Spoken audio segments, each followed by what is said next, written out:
Big bro, Yeah. you know what? I'm gonna hit you with how Oprah does it. Cause you know, she say your first name real quiet and stare at you. Yeah.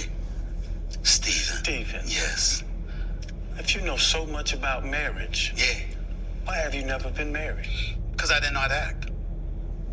This is in the book. It's Your fault. It's totally my fault. Totally my fault. It's not anybody's fault but mine. I was on the road over 200 days out of the year. I'm not going to be faithful on being on the road 200 days out of the year. You can. I know. You can make that choice. No.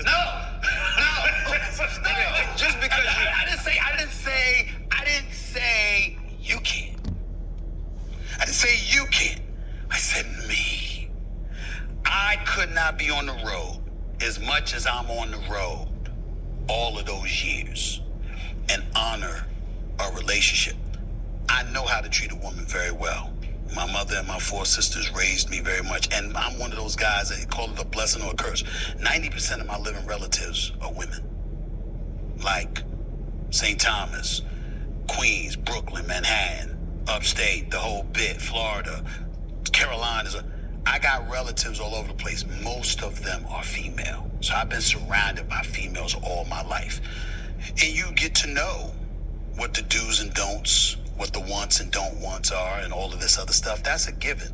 And there's a level of treatment that I'm never going to go lower than.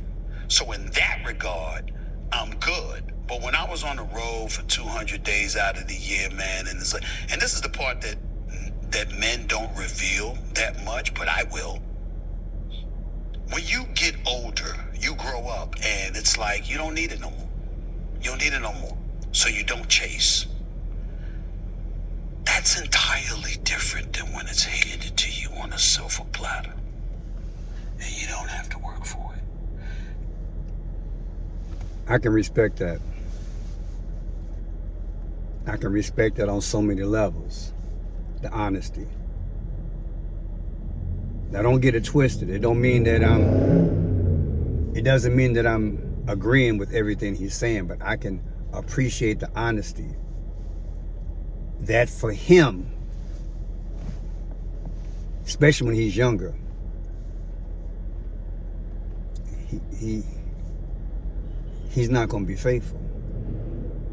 But as you get older, you don't chase as much. But as you grow, like in the field that he's in, the millionaire status, of course, the temptation is still there, and you don't have to chase because it's handed to you on a silver platter. Stephen A. Smith, arguably one of the legendary sports commentators of our time, and about a year, maybe a little over a year, he started getting into the political aspect, and people even tossed his name out there to run for president. What do you think? If there's anything I can say, Stephen can talk.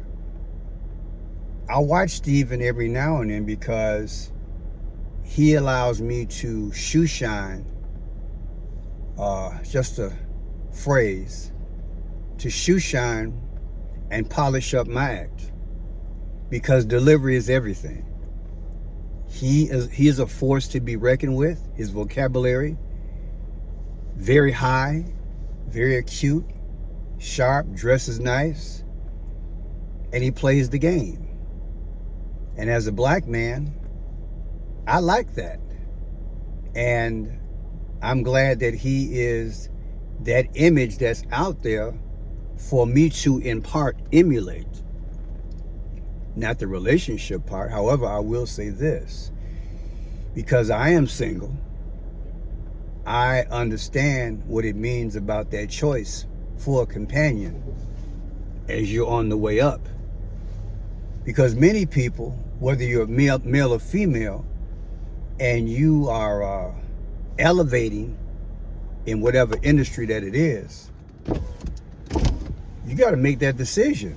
Are you going to spend X amount of hours and days and months? And I mean, he's on the road 200 out of 365 days a year. That's a lot. You need devotion. What, Earth, Wind, and Fire made that song crystal clear back in the day? You need devotion. You need to be able to, when you're in a relationship, male or female, you need to say, look, I need to be focused on this relationship just as I am equally to my vocation. If you can't be honest, if you can't be faithful, again, if you can't be faithful, then why be in a relationship? And like he said, for him, like for me, he said, for me. And he's not knocking others who can make it work. So men and women, you get out here and you do these careers, you got to ask some questions, because it might come to a point where your job takes a left or right turn. You know, you might be asked to go out of town X amount of months or weeks or whatever. You might be asked to to transfer to another city or a couple of cities within 3 years. The woman or your mate, the man that you're involved with, they might not want to go that route. And I don't know what the percentage of professional people who are in that, but I can imagine the strain of it. And Stephen A. He's coming clean. He's coming clean. Again, I admire it. It was a wonderful interview. Very open and honest, candid, about different issues. And I just wanted to bring that to you guys' attention.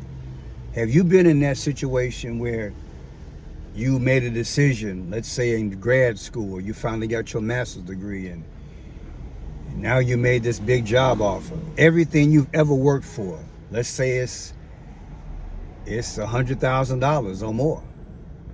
And you have a person that you love, that you come to admire, and you're like, wow, you know, I got another chance to move up again.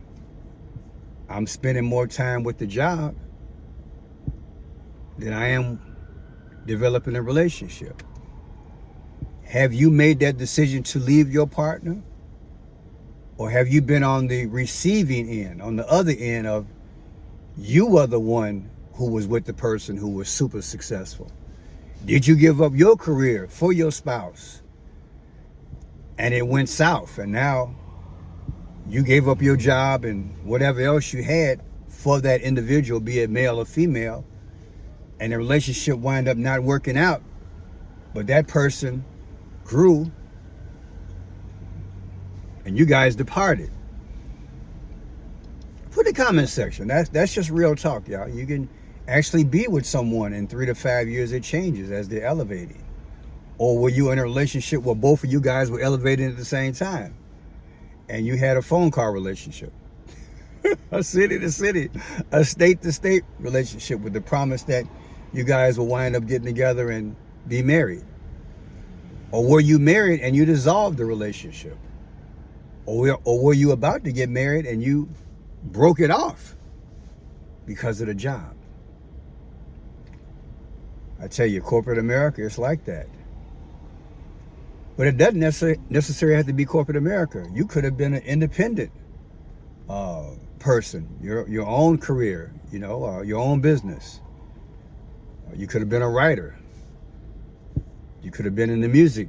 You could have been into anything, a freelance. So much is asked for in this day and time. It's not like the 50s and 60s and 70s. This is the computer age, and there's so much competition, and there's so much of a demand on your expertise and your knowledge and your skill. And I can't even imagine spending 200 days away from a relationship, especially if you have kids. What's the compromise? Do you bring your spouse with you? That's a question. Have any of you all compromised your relationship where you join your husband, or you join your spouse, or you join your wife, or you join your girlfriend in different cities every 2-3 weeks just to keep the love fire burning? I admire it. But again, he was honest. I can admire the honesty. And the higher you get, the plateau, man, men's and women, you know, our needs change as we get older. But like he talked about in the video, which I didn't play it, that part, but Stephen A. love a home-cooked meal. And I can see so much going along with that. Because, you know, you get older. I think Stephen A. said he was 58. We can't always emulate our lives after someone else if we're built a certain way. I'm going to say it again. We can't always emulate our lives after someone that we admire. Because if you're not built a certain way, then you got to figure out what's the best path for you. Because you don't want to be old and gray and by yourself, but yet you're successful, right? You're successful, but you might have kids or you might not, and now your kids ignoring you because they got their own life. They do their own path. And you think about all the relationships that came your way after college. Now you're alone. For whatever reason. Could have got fired. They could have hired somebody younger. The job could have dissolved itself. Or you just got up one day and say, you know what? I got millions of dollars. I don't have the drive. But then you look up and you say, man, I value a home-cooked meal, but also value a quality relationship. Just wanted to do a little video, talk about that, because that's life. I'm getting up there. I got to make decisions at some point with who I'll be with. You want to be in love, but when you get older, is love the major thing? Or does it have to be concentrated in terms of respect and peace? I want to be loved. I want to be at peace. I want to be respected. And I want to have that reciprocated. I want to give as well as get that. And then I want to invest in that person, in their career as much as they do mine. How are you doing it? Put it in the chat. Let me know. I'm Friendshot Pearson. Welcome to Friendshot Blue. Please subscribe. Thumbs up. God bless you. October 18th, 2025.